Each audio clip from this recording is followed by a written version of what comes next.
Welcome home, man.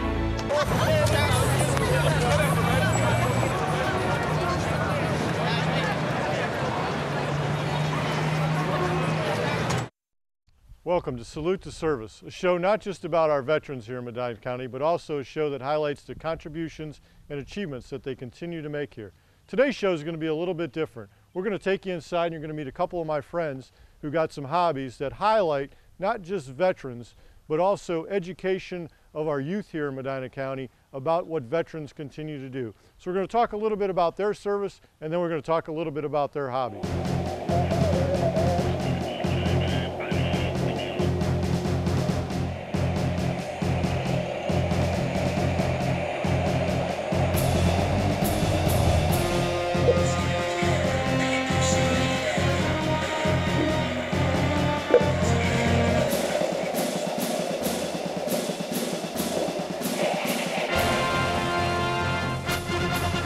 Today I have Mr. John Dague, United States Marine Corps veteran, and Mr. Carl the Sandman Bilski, United States Army veteran. And we're going to do a little bit different show today. We're going to talk a little bit about their history, but these two gentlemen that are with me got some extreme hobbies, as I would call it. And those hobbies have really turned into a passion towards our veterans and honoring our veterans. So we're going to talk a little bit about that after we talk about their history. So let's start out with you, John. How you doing today, anyway? Fine. Carl, how you doing? Pretty good. Good, pretty good. Good to be here. It's nice to be at your place, too. Thank you. We've got a great backdrop here of all the veteran stuff and honoring veterans. But John, so Marine Corps, 1950s to early 60s, right? Yes. And 1956. 56. So you're after the Korean War to before the Vietnam War. Pretty standard service, went into basic training. What was basic training like at Parris Island for you? It was enlightening. Mm-hmm. It's one of the best kept islands that I've ever seen. But I know why it is too, because if you screwed up, you mowed the lawn with your little pinking scissors, right? Or sewing kit scissors and things like that. So it changed your attitude completely. And you were an aircraft mechanic. We started out with Corsairs, and that's one with the propeller in the front. Mm-hmm. And then we moved to helicopters, Piasecki, and then Sikorsky helicopters. And now, Carl, you went into the Army in 60, you said you were drafted when? Drafted in 61, December of 61. I said I'd go in February of 62, but then didn't take me until April of 63. And you were also an aircraft mechanic. Yes. So I'm seeing a connection here to your guys' military aircraft mechanic and what you guys do now as your hobbies. Working on fixed wing or rotor wing or? Fixed wing. Fixed wing? I decided they gave us a choice, and I thought fixed wing might be a little better. And you were on active duty for what, 3 years about? 2. 2 years. Mm-hmm. Where'd you go to basic training at? Fort Knox. Was it hard? Life is hard. You take it day by day, you know? That's it. They say they wouldn't call it work if it wasn't hard, right? Exactly. And I had the attitude, I wanted to learn, and it was on the Army's ticket, so I wanted everything I could get. Right. So you guys got these, what I call extreme hobbies, and you know, fast forward, you get out of the service. John, you got out in what, 1964? Right. You got out in 65. Vietnam War is going on. What were your thoughts during the Vietnam Wars to, you know, how our country reacted to not only the war, but the soldiers and Marines that were coming back? I would say that it was a very unpopular war. Mm-hmm. And the way it was, you know, they treated the veterans, things like that, why, it just isn't right. But you have to go with the times. Right. And the times were that, you know, just like you've got Afghanistan right now and so on, why, are they going to change? Or, you know, you really wonder about that. Right. So. What about you, Carl? I didn't experience much, and I don't recall that much. I guess I was just glad to be home and continue where I left off. I spent my youth building things with my father, who was a great influence in my life. And I guess I just wanted to get back to that. Get back home. So let's talk a little bit about today, the here and now. I know you belong to the Marine Corps League. Right. You have this education, veterans education, youth motor, go ahead. Youth education through motorsports. Through motorsports. Since I'm in motorsports, we use that as a part of our venue that we stand. And both of you spend a lot of your time not only honoring our veterans, but in educating the youth of our veterans and in you know, parades and whatnot. And both of your hobbies tie into that a little bit. So, John, let's hear a little bit about your hobby, because yours is kind of unique. We are into collecting vintage World War II and later military vehicles. Mm-hmm. We've got a 1945 Dodge weapons carrier, which is a fancy name for a 3/4 ton truck, but it was interesting to.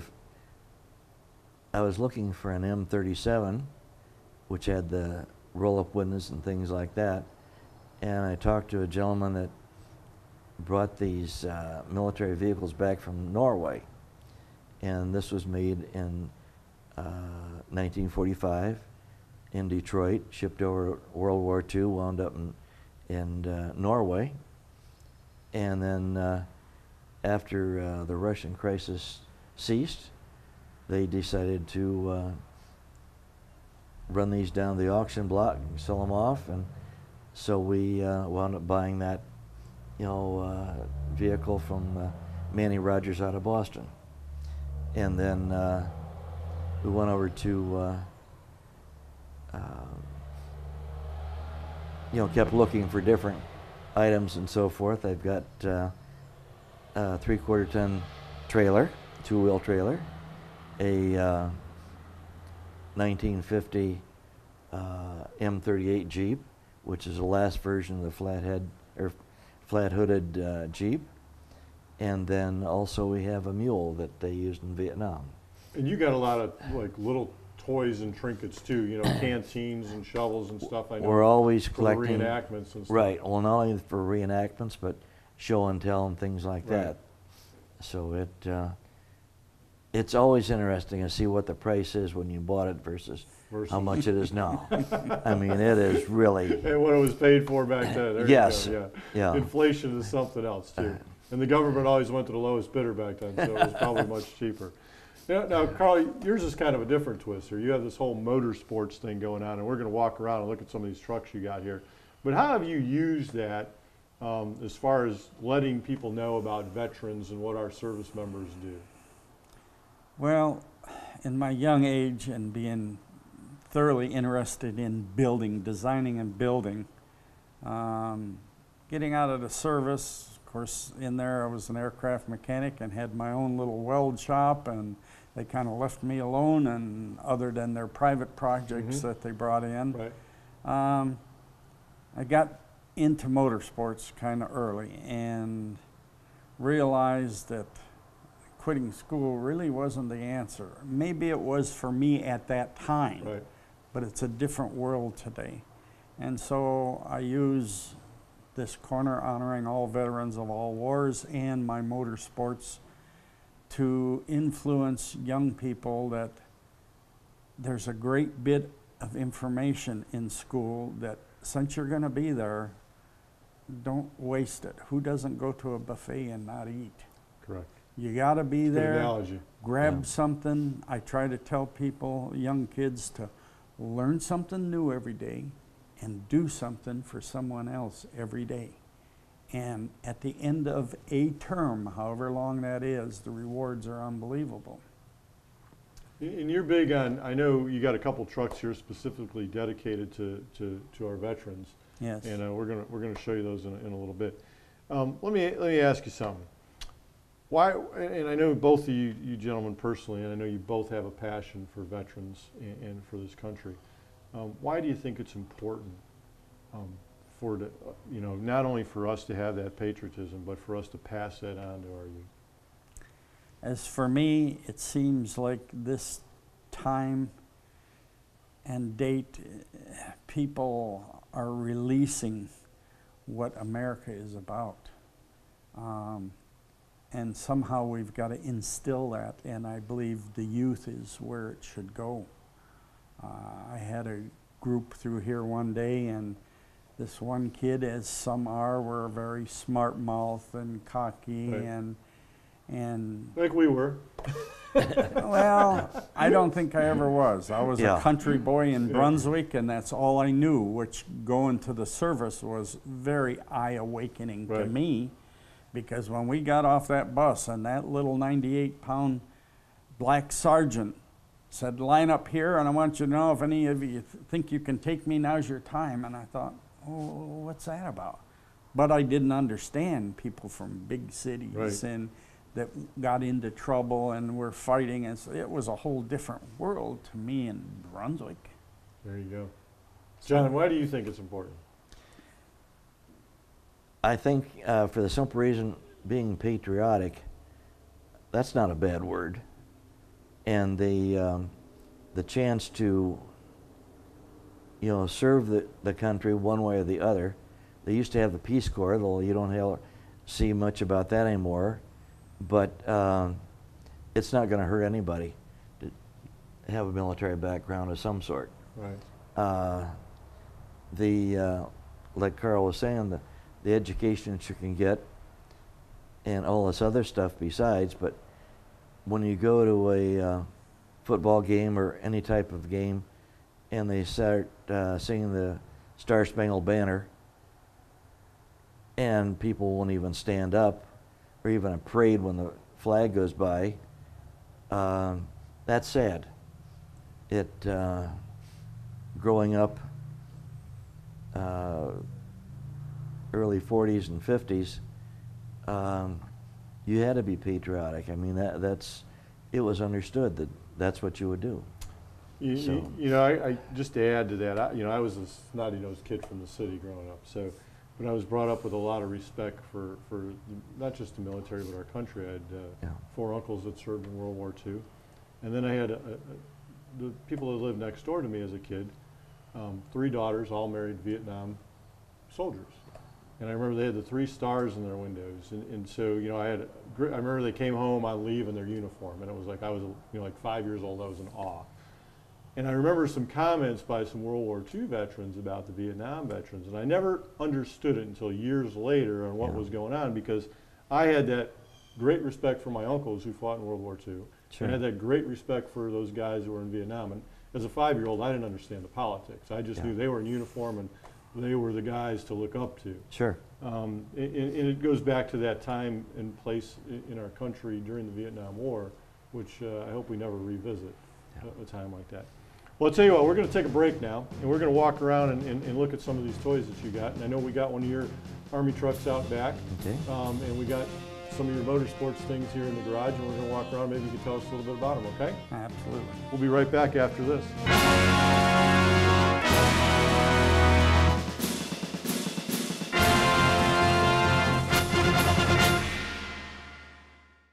Hi, come on in.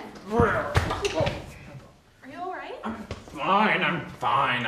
I said I was fine. Has that been happening often? I guess. We brought Grandpa in today. He's been taking quite a few stumbles, taking a lot of falls. Do you have any idea why that is? Of course not. I'm the picture of health. Can you describe your alcohol use for me? I guess 1 or 2 beers per night. Grandpa, you discussed this already. It's been more than a couple of beers per night. Well, American Geriatric Society says that you really should be drinking no more than 1 per night. Really? I never knew that. Yeah, it can counteract with all your medications, and it can even make certain diseases worse, like diabetes, liver failure, congestive heart failure, osteoporosis, and it can really damage your cognitive memory. Well, what can I do to help it? Well, you can go to www.hands-foundation.org or call 330-225-4242.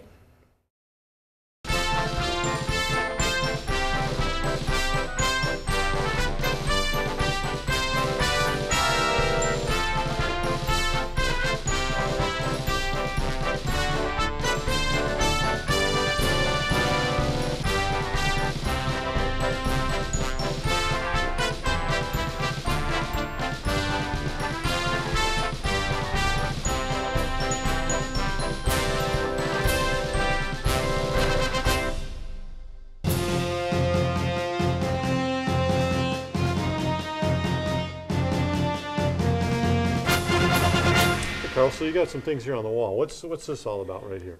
Well, this here is a little collage of pictures from a gentleman that visited me several years ago. He still lives in Cleveland.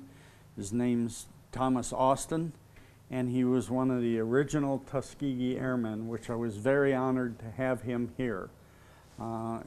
Very interesting life, very interesting group of people. Now you got this whole motorsports, youth education through motorsports. I know you got some old memorabilia back here, but you also Yes. got some very important awards over here. One of them is from the House of Representatives for some stuff you did with 4-H and your youth motorsports and things like that, right? Yes, I was a 4-H member. I believe in that and like to continue and help people that follow that. All right, Carl, so here we got a couple of your, I believe these are some of your older vehicles, right? When you Yes. first started out. What's this little one all about here? This is a legend car. It's a 5/8 scale model of a 37 Chevy, all fiberglass, and we race it on oval track. I did convert this car to race on a drag strip, and they have now started that class. So I recognize this one. This one is a Corvette. Of course, it's like no other Corvette I've ever seen. Is that a dragster, a tractor puller? What is it? it pulls in the two-wheel drive truck class, even though it sports a car body. But we completely built that in-house. It has a John Deere log skidder rear end, and it was a very, very popular vehicle back in the days that we ran it. We've had this out at the VFW. Last year it was out at the Wounded Warrior event. Yes. And I know when you started it up, it was a little bit deafening. But tell us a little bit about the truck and what motivated you to create something like this. Well, I found the truck, and it already had War Eagle on it. And I thought, wow, we can take that and carry it into battle with us and what we do. So I added some verbiage to it, USA's answer to terrorism, the War Eagle. We compete in the two-wheel drive truck class with this in truck and tractor pulls, and we try to promote honoring all veterans of all wars, as it reads on the back window. We designed the American flag for the bed cover. We carry names of veterans no longer with us, as we have them on a plaque in our Veterans Corner. So we carry them to battle when we compete. So this truck is totally just to honor our veterans out there. Exactly. And from what I remember is it does something very cool with the bed too, right? Yes, with the bed and at full throttle, people always ask, when do you get to full throttle? Is it right away or what? The headlights are red and blue strobes, and the white strobe in the back lights the flag. So it's red, white, and blue in color. And when those strobes come on, they know I'm at full throttle. Very cool, very cool. Now, Carl, here's what it looks like when I was a kid. Would have been an ordinary cookie truck or bread truck or something like that. I noticed you got the youth education through motorsports and honoring all vets of all wars up there. But this thing is actually a dragster, or it's a race car, more or less. More or less. It's an exhibition vehicle. It's a wheel stander. It goes down the drag strip with the front wheels in the air. At that point in time, I'm looking through the grill or under the bumper to see where I'm going. But yes, it's part of our vehicles for youth education, and we proudly carry honoring all vets of all wars with us. It says right here, in memory of all those prisoners of war and missing in action. So it really is built to honor our veterans, even when it's doing what you like to do, is run it down the racetrack. Yep. Very cool. All right, let's head outside. I made the mistake inside when I said you got one of your Army vehicles out here, but it's not. It's actually a United States Marine Corps vehicle. Knowing you were in the Marines, I should have caught that. But tell us a little bit about this thing. Okay, actually you're right. It was made for the Army during World War II. Okay. Korea, everybody was grabbing anything I'd get a hold of for transportation, and so that's why we've got it for decorations for Marine Corps and stuff like that. This is actually the IBM tag that Chrysler sent me of when this was actually made. They had a punch card and so forth. For this exact vehicle? For this vehicle right here. For this vehicle, wow, that's cool. Yeah, I asked them, for it and so forth, and it cost a few dollars to have it done, but this was actually the work date, March 16th, 1945. So the 44 and 45 are pretty much very much similar to what this is. Metal was so hard to come by the inside is made out of oak. Oh, really? The floorboards and stuff. Floorboards, the boxes and things like that. The earlier ones, 42, 43, they were made out of metal. But metal was so hard to come by, and they had the scrap drives and things like that. Right. These were made out of oak, wood on the inside and so forth. Now this isn't, I mean, at first looks you go, well, hey, there's a Jeep, but this isn't really a Jeep. This is a Dodge, made by Dodge Brothers and so forth, Chrysler. It tells, you know, some of the different A characteristics. couple different configurations and Yeah. everything. 2,503 and 42. 43 was 28,670. 44 was 16,200. And that's the number that they produced. And that's the number that they produced over the time So period. it's pretty easy to see there in 1942, and then we're going to war when they start making When from they start- 2,000 to 28,000. Right. Now, what would this vehicle normally do? It says it's a weapons carrier. Would it carry the ammunition? Would it carry some kind of weapon, or? At one time, they mounted a 37 millimeter cannon in the back end of this. Okay. It was just an experiment, and what they found out is if you fired it once or twice, you better leave the premises because, you know, you could, you know, that's when they would zero in on you and Right, they would start right, shooting back at you. Right. But it was actually set up for an 8-man squad. The 8-man squad, 4 on either side, plus a driver and maybe sergeant, stuff like that. They made a tandem in this also. In other words, 2 wheels. That was set up for a 13-man squad. But you could carry ammunition, 37 millimeter cannon in the back, you know, towed vehicle, Right. things like that. Whatever they needed, this was it. Now this is when you restore these. I mean, you're pretty meticulous about parts and everything, because I know I've been to a couple shows, and there's different levels of restoration on whether you have original parts or what manufactured parts. Yeah. How far do you go as far as trying to get actual original parts versus something that's produced today to make this thing authentic? There are still actual parts that are made, or not made, take that back, that are in stock from Right. World War II yet that you can buy. It depends on where you can find them and so forth, but it's a game of hide and go seek. If you want to have you know, exact replica and so forth, they do make new parts. But if you're looking for a certain thing like the rear view mirror and the headlights came from Red Bud, Texas, Okay. and you're just constantly looking for whatever piece and For part whatever you need. that you might need. Yeah.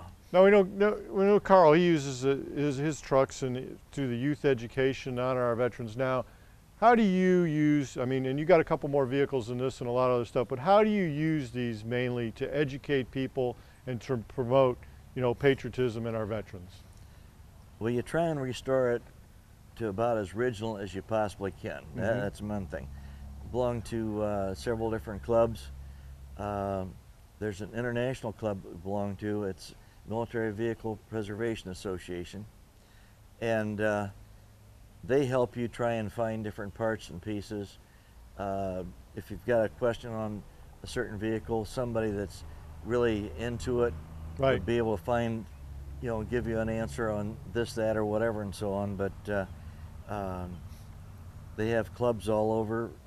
So you take these to shows to let people Yes. know what the history is. You do some reenactments also with them. You can. I haven't participated in something like that, but they have mainly come up with show and tell, Right. like the oak on the inside. A lot of people don't realize how scarce metal was Back during then. World War II. And that's a good historical perspective. Right? Yes. Yeah. I mean, people would go, well, why is it made out of oak? And there was a reason for it too. Yeah. And It- like the canvas and so forth, these sides will roll up or they'll They'll drop whatever down. and so on. Now, I know So you it's- use all these things. They're in the parades. I mean, people Yes. see them all the time, and you use yours for the parade for the Marine Corps League, correct? Yes. Yeah. And that's one of the main things we do.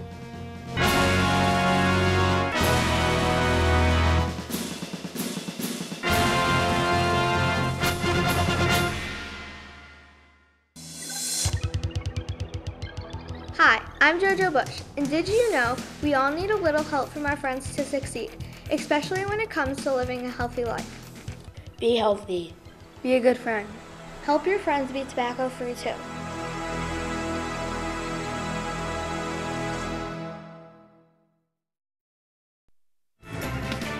You're watching The Bat. Hello, my name is Cindy Schneider, and I'm the Executive Director of the Hands Foundation. We are a county-wide nonprofit dedicated to helping improve the quality of life for Medina County seniors. If you have any questions regarding any type of senior issues, please don't hesitate to call us at 216-780-4135 or visit our website at www.hands-foundation.org. Thank you.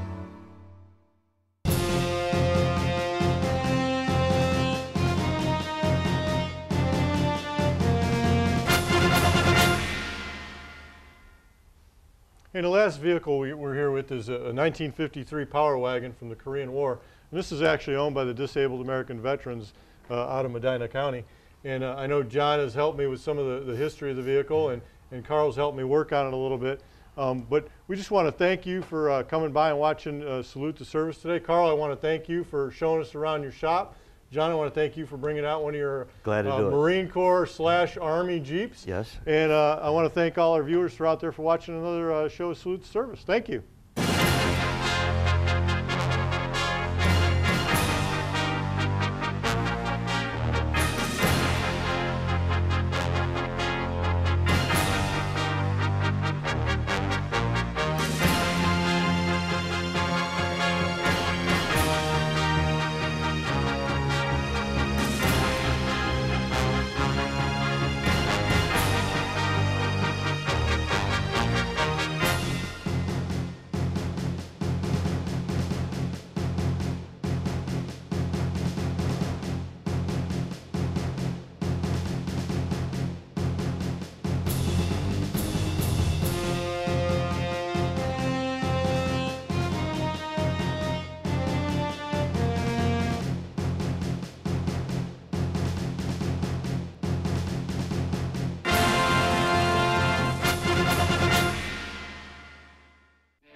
We all share a common journey.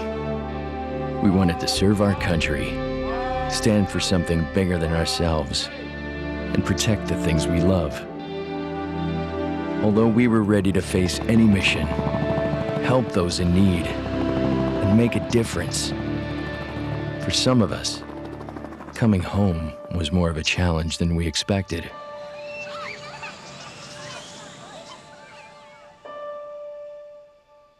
In the service, we had each other's backs. But as veterans, it can sometimes feel like we're all alone, even when surrounded by our loved ones.